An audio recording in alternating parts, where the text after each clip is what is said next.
ಕಾಂಗ್ರೆಸ್ನಲ್ಲಿ ಭಿನ್ನಮತ ಇಲ್ಲವೆಂದು ಹೇಳೋದಿಲ್ಲ. ಶಾಸಕರು ಅತೃಪ್ತವಾಗಿರುವುದು ನಿಜ. ಆದರೆ ಸರ್ಕಾರ ಪತನವಾಗಲಿದೆ ಎಂಬುದು ಮಾತ್ರ ಸುಳ್ಳು ಎಂದು ಲೋಕೋಪಯೋಗಿ ಸಚಿವ ಸತೀಶ್ ಜಾರಕಿಹೊಳಿ ಸ್ಪಷ್ಟಪಡಿಸಿದರು. ಮಹಾರಾಷ್ಟ್ರ ಮಾದರಿಯಲ್ಲಿ ಆಪರೇಷನ್ ಕಮಲದ ಬಗ್ಗೆ ಹೇಳಿಕೆ ನೀಡಿರುವ ಮಹಾರಾಷ್ಟ್ರ ಸಿಎಂ ಏಕನಾಥ್ ಶಿಂದೆ ಹೇಳಿಕೆಗೆ ಪ್ರತಿಕ್ರಿಯೆ ನೀಡಿದ ಅವರು, ಏಕನಾಥ್ ಶಿಂದೆ ಮಾತಾಡಲು ಸ್ವತಂತ್ರರು, ಅವರು ಮಾತಾಡಲಿ. ನಮ್ಮ ಸರ್ಕಾರ ಇನ್ನೂ 4 ವರ್ಷ ಇರಲಿದೆ. ಸರ್ಕಾರ ಪತನದ ಪ್ರಶ್ನೆಯೇ ಇಲ್ಲ ಎಂದು ಸಚಿವ ಸತೀಶ್ ಜಾರಕಿಹೊಳಿ ಹೇಳಿದ್ದಾರೆ. 5 ಮೀಟರ್ 7 ಮೀಟರ್ ಜಂಪ್ ಮಾಡಬಹುದು, 15 ಮೀಟರ್ ಜಂಪ್ ಮಾಡೋದು ಕಷ್ಟದ ಕೆಲಸ. ಈ ಗ್ಯಾಪ್ ಬಹಳ ಇದೆ. ನಮ್ಮ ಸರ್ಕಾರ ಬೀಳಲ್ಲ. ನಮಗೆ 5 ವರ್ಷ ವಿಧಾನಸಭೆಗೆ ಜನಾದೇಶ ಇದೆ. ಗೊಂದಲ, ಭಿನ್ನಮತ ಆಗ್ತಾನೆ ಇರುತ್ತೆ ಹಾಗೂ ಹೋಗ್ತಾನೆ ಇರುತ್ತದೆ. ನಮ್ಮದೇನಿದ್ರು ಪಾರ್ಟಿ ಒಳಗಿನ ಅಸಮಾಧಾನ, ಪಾರ್ಟಿ ಹೊರಗೆ ನಮ್ಮ ಘರ್ಷಣೆ ಇಲ್ಲ.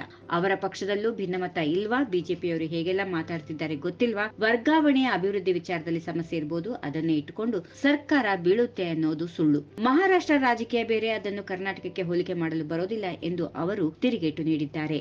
ಇನ್ನು ಲೋಕಸಭಾ ಚುನಾವಣೆಯಲ್ಲಿ ಬಿಜೆಪಿಯವರು 14 ಗೆಲ್ಲಲಿ, ನಾವು 14 ಗೆಲ್ತೀವಿ. ಸಮಬಲ ಇದ್ರೆ ಯಾರ ಮೇಲೂ ಆರೋಪ ಮಾಡಲಾಗಲ್ಲ. ಕೆಲವೊಮ್ಮೆ ಮ್ಯೂಚುವಲ್ ಮಾಡಿಕೊಳ್ಳಬೇಕಲ್ಲ, ನಾವು ಮಾಡಲ್ಲಪ್ಪ, ಜನರೇ ತೀರ್ಮಾನ ಮಾಡುತ್ತಾರೆ ಎಂದರು.